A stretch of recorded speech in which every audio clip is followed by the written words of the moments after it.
Hello दोस्तों, एक बार फिर से स्वागत है आपका अपने चैनल सीजी बोर्ड। दोस्तों, हम लोग इस वीडियो में छत्तीसगढ़ बोर्ड के जो गणित है उसका अध्याय 2 का जो उदाहरण नंबर 17 है वो करने वाले हैं। तो देखते हैं उदाहरण नंबर 17 क्या है। तो दोस्तों, आपके बुक में जो 53 पेज नंबर है उसमें उदाहरण नंबर 17 का क्वेश्चन बोलता है, एक नाव नदी की धारा के बहाव की दिशा में 44 किलोमीटर तथा बहाव के विपरीत दिशा में 30 किलोमीटर की दूरी 10 घंटे में तय करती है। यही नाव धारा के बहाव की दिशा में 55 किलोमीटर तथा बहाव के विपरीत दिशा में 40 किलोमीटर की दूरी तय करती है। धारा के बहाव की दिशा एवं विपरीत दिशा में नाव की चाल ज्ञात करना है। तो दोस्तों, हम लोग को इस क्वेश्चन में दो कंडीशन दिया है, दोनों कंडीशन का यूज करके हम लोग जो धारा के बहाव की दिशा में है उसमें नाव की चाल ज्ञात करनी है और धारा के बहाव की विपरीत दिशा में नाव की चाल ज्ञात करनी है। तो ये दोनों कंडीशन में कैसा क्वेश्चन बनेगा उसको मैं आपको बताता हूँ। तो सबसे पहले ये समझना है कि धारा के बहाव की दिशा में क्या होता है और धारा के बहाव के विपरीत दिशा में क्या होता है, इसका मतलब क्या होता है। यानी एक नाव है, नाव की चाल धारा की दिशा में, धारा की दिशा में या धारा के बहाव की दिशा में। यानी अगर मेरे पास एक नदी है और उसका बहाव यानी उसके पानी के जाने की दिशा अगर इस ओर है, अगर नाव भी उसी ओर चल रहा है, नाव भी क्या है, उसी ओर चल रहा है, ये मान लो नाव है और नाव भी उसी दिशा में चल रहा है, तो इसको हम लोग क्या बोलेंगे, धारा के बहाव की दिशा में। यानी जिधर पानी बह रहा है उधर ही नाव जा रहा है। ठीक है, ये याद रखना। और धारा के बहाव की विपरीत दिशा में, अब एक आता है विपरीत दिशा। अब विपरीत दिशा यानी क्या होता है, अगर मान लो ये क्या है, पानी है और पानी की बहाव की दिशा इस ओर है, लेकिन जो नाव है अभी ये नाव क्या कर रहा है, इधर आने की कोशिश कर रहा है, तो वो क्या हो जाएगा, धारा के बहाव के विपरीत दिशा में। यानी इसमें इसको ज्यादा मेहनत करने की जरूरत नहीं है क्योंकि जिधर बह रहा है उधर उसको जाना है, लेकिन इसमें थोड़ा मेहनत करना पड़ेगा क्योंकि बहाव अपोजिट है और वो आना अलग है। ठीक है, तो ये दोनों क्वेश्चंस का कॉन्सेप्ट है। अब इसको बना के देखते हैं कि ये बनेगा कैसे। तो सबसे पहले हम लोग को निकालना क्या है, एक बहाव की दिशा में चाल ज्ञात करना है नाव की, और बहाव के विपरीत दिशा में हम लोग को क्या ज्ञात करना है, चाल ज्ञात करना है। तो जो हम लोग को ज्ञात करना है उसको पहले मान लेते हैं कि जैसे माना धारा के बहाव की दिशा में नाव की चाल, चलो मान लेते हैं x किलोमीटर प्रति घंटा है। चाल ज्ञात करना है तो x किलोमीटर प्रति घंटा, चाल का ये क्या होता है, मात्रक होता है किलोमीटर प्रति घंटा या मीटर प्रति सेकंड। तो मैं अभी किलोमीटर प्रति घंटा लेके चल रहा हूँ। ठीक है, x। अब फिर धारा के बहाव की विपरीत दिशा, बहाव की विपरीत दिशा में नाव की चाल बराबर y किलोमीटर प्रति घंटा हो जाएगा। क्या हो जाएगा, y किलोमीटर प्रति घंटा। यानी जिस दिशा में जा रहा है उसके लिए हम लोग x माने और विपरीत अगर आ रहा है तो y किलोमीटर मान के चलते हैं। ठीक है, अब हम लोग को एक सूत्र पता है कि अगर मेरे पास चाल है तो हम लोग दूरी बटे समय का सूत्र लगा, अपने विज्ञान में पढ़ा होगा या गणित में ही पढ़ा होगा, चाल बराबर दूरी बटे समय एक सूत्र होगा। तो यहाँ मेरे पास क्वेश्चन में अगर आप देखोगे तो दोनों का हम लोग को समय दे के रखा है, दोनों का क्वेश्चन में क्या दे के रखा है, समय दे के रखा है। तो इसके लिए हम लोग क्या करेंगे, समय वाला सूत्र निकालेंगे। तो समय को इधर भेजेंगे और चाल को उसके समय की जगह भेज देंगे, ये चाल, तो एक सूत्र बन के तैयार हो जाएगा। अब इसी सूत्र से हम लोग को क्या करना है, इस्तेमाल करना है। तो पहला क्या बोलते हैं, मतलब क्वेश्चन अगर देखा जाए तो बोलते हैं कि धारा के बहाव की दिशा में, क्या बोलता है, धारा के बहाव की दिशा में कितना किलोमीटर है, पहले क्वेश्चन के हिसाब से आपको 44 किलोमीटर, 44 किलोमीटर की दूरी तय करने में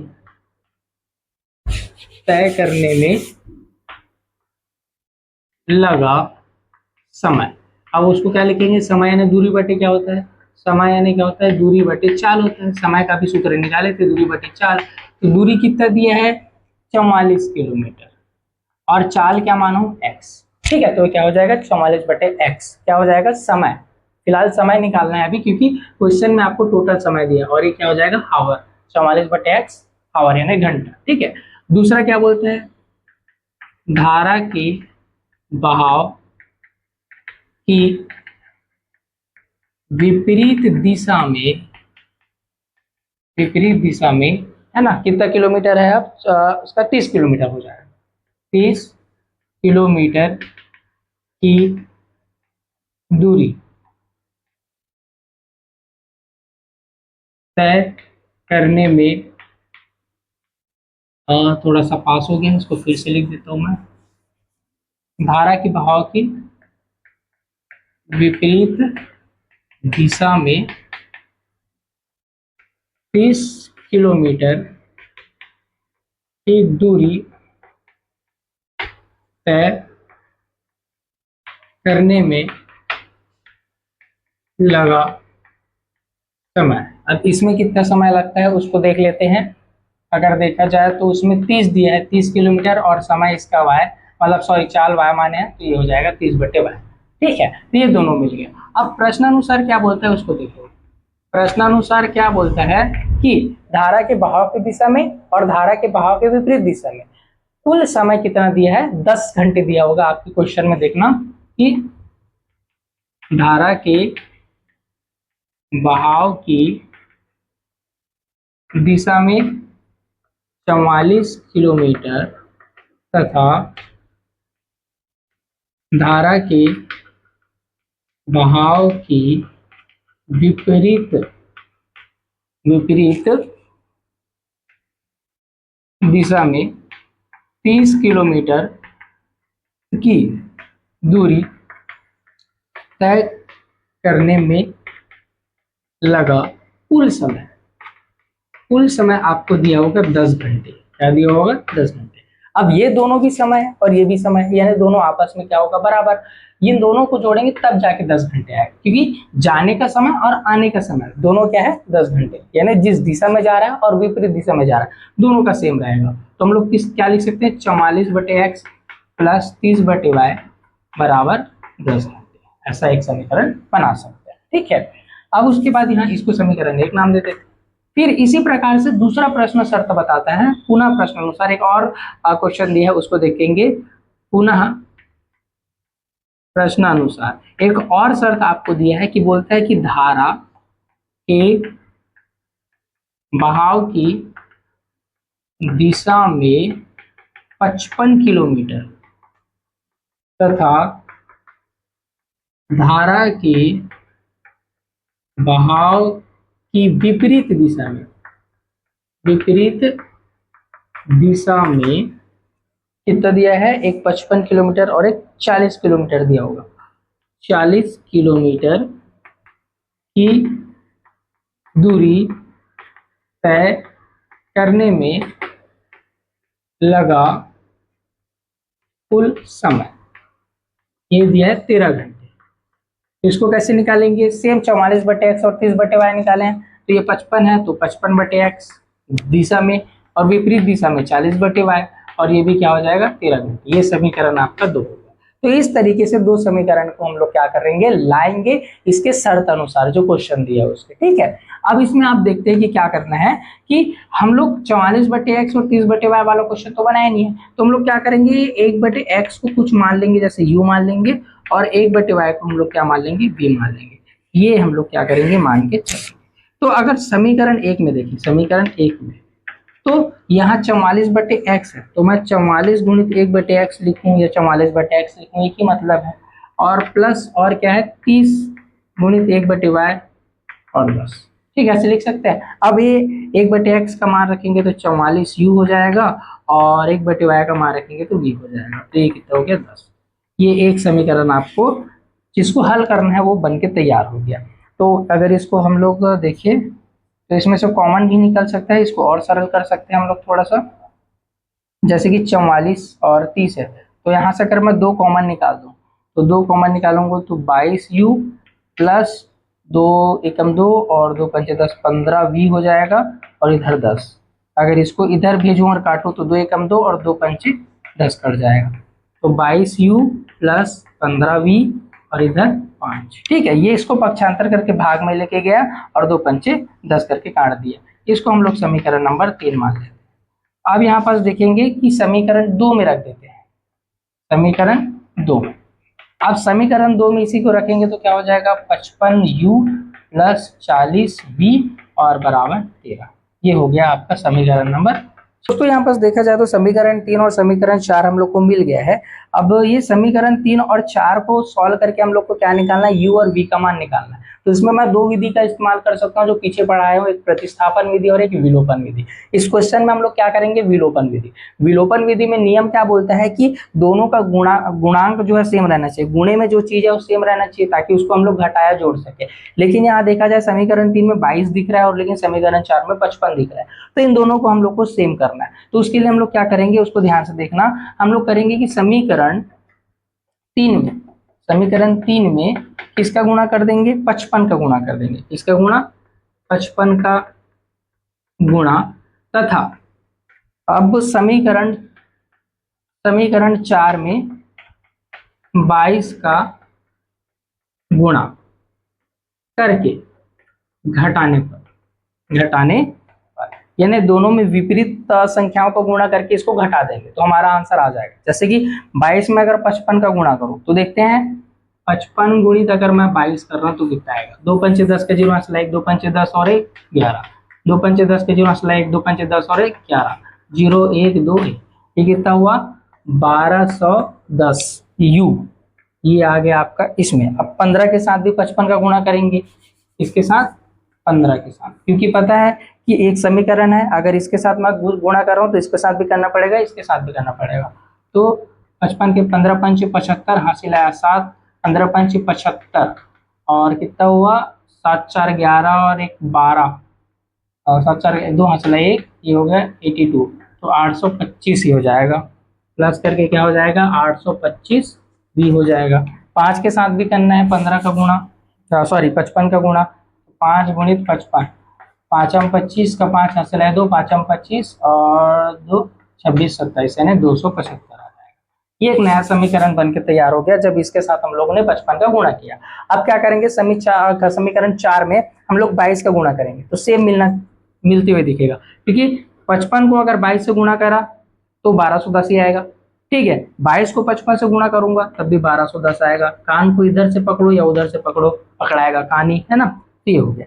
लेकिन अब 22 का गुणा 40 के साथ करना है, 40 गुणित 22, तो देखते हैं कितना होगा, 22 शून्य शून्य, 4 दूनी 8, 4 दूनी 8 यानी 880। कितना हुआ 880 बराबर। अब 275 बच गया तो उसको किसके साथ गुणा करेंगे, 13 के साथ, 55 गुणित 13, 13 पंचे 65 का 5 हासिल है 6, 13 पंचे 65 तो कितना होगा 6 5 11 हासिल है 1 7 यानी 715 होगा, नहीं देखते हैं कुछ और होगा। ये क्या है 13 है, 13 के साथ किसका गुणा करेंगे हम लोग, 22 का गुणा करेंगे। तो 13 दूनी 13 13 2 दूनी 6, 2 3 6, 2 एकम 2, 2 3 6, 2 एकम 2 6 8, 286 आएगा। ठीक है, अब इस दोनों को घटाना है तो घटाने के लिए किसका चिन्ह लगाएंगे, माइनस का। तो मैं बताऊं जब घटाना होता है तो चिन्ह बदल जाता है, जो पहला वाला प्लस है वो माइनस में आ जाएगा, ये प्लस है वो भी किस में आ जाएगा आपका माइनस में आ जाएगा, क्योंकि घटा रहे हैं चेंज होके, और ये भी किस में आ जाएगा माइनस में।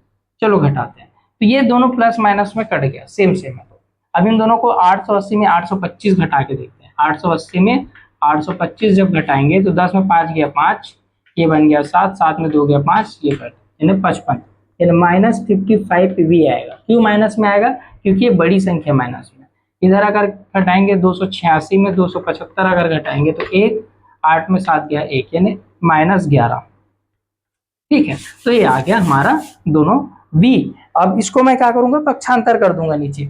तो अगर आप देखिए तो ये इधर गुणा में है, उधर जाएगा भाग में आ जाएगा। तो यहाँ से मेरा v का मान क्या आ जाएगा, -11 बटे -55, माइनस माइनस कटा, माइनस माइनस करके प्लस हो गया, 11 कम गया 11 पंचे 55। यहाँ v का मान क्या आएगा 1/5, क्या आ गया 1/5 v का मान। ठीक है, अब मेरे को u का मान चाहिए, v का तो आ गया है, तो उसके लिए हम लोग क्या करेंगे, इसके मान को यहाँ पास रख देंगे, v के मान को यहाँ रख देंगे। ठीक है, तो समीकरण 3 में v का मान रखने पर, समीकरण 3 में v का मान रखने पर। चलो रख देते हैं, तो 22u प्लस ये 15 है, तो 15v का मान रखेंगे तो 1/5, इधर 5। ठीक है, तो यहाँ हो गया 5 3 15, तो 22u प्लस 3 बराबर 5।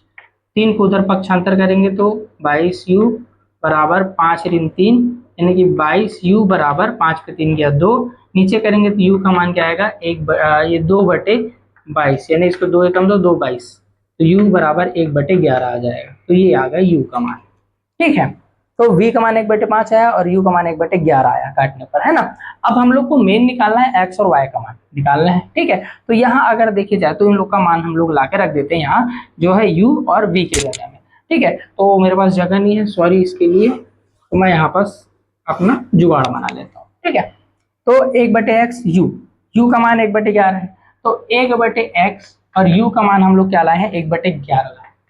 तो अगर इन लोग को मैं पलटाऊं, है ना, पलटाऊं तो कुछ ऐसा बनेगा, x बराबर 11, x बराबर क्या बनेगा 11। अगर मैं इसको थोड़ा सा और 1/11 यहाँ हो गया, तो यहाँ x/11 किलोमीटर प्रति घंटा, क्योंकि हम लोग चाल के बारे में बात कर रहे हैं, तो जब धारा की दिशा में जाएगा तो उसकी चाल 11 किलोमीटर प्रति घंटा होगी। ठीक है, अब विपरीत दिशा के लिए क्या निकालेंगे, v का मान है 1 क्या है, y बराबर v है, तो v का मान हम लोग रखेंगे, v का मान रखेंगे कितने, 1/5, 1/5 आएगा। 1/5 इसको फिर से पलटाएंगे तो क्या हो जाएगा, y बराबर 5 किलोमीटर प्रति घंटा। ठीक है, तो ये आपका x का मान 11 और y का मान कितना आया, 5 आया। तो ये जो क्वेश्चन है, हम लोग को x और y का मान निकालना था, तो हम लोग x और y का मान कुछ इस तरीके से सॉल्व करके निकालेंगे, एक धारा की दिशा में और एक धारा के विपरीत दिशा में। अब दिमाग लगाएंगे कि अगर मैं कोई चीज को उसी दिशा में जा रहा हूँ जिस तरह भाव है, तो स्पीड ज्यादा हो जाएगा। यानी कि अगर मान लो ऐसे नीचे वाला कोई रोड है और गाड़ी है, गाड़ी को अगर मैं नीचे लेके जाऊं तो स्पीड ज्यादा हो जाएगा, लेकिन उसी गाड़ी को उसी के ऊपर अगर चढ़ाते हुए आऊं तो स्पीड कम हो जाता है। तो यही है, जब हम लोग दिशा में जा रहे हैं तो हमारा स्पीड तेज है 11 किलोमीटर, लेकिन विपरीत आ रहा है तो हमारा जो स्पीड है वो क्या हो जाता है, कम हो जाता है। तो इस प्रकार से आपको ये क्वेश्चन देखने को मिलेगा। उम्मीद है आपको ये क्वेश्चन समझ आया, थोड़ा सा बड़ा है लेकिन अच्छा क्वेश्चन है, एग्जाम में आता है। अगर आपको समझ आया तो वीडियो को एक लाइक जरूर करें और चैनल को सब्सक्राइब कर दें और इसको जल्दी से आप नोट कर लें।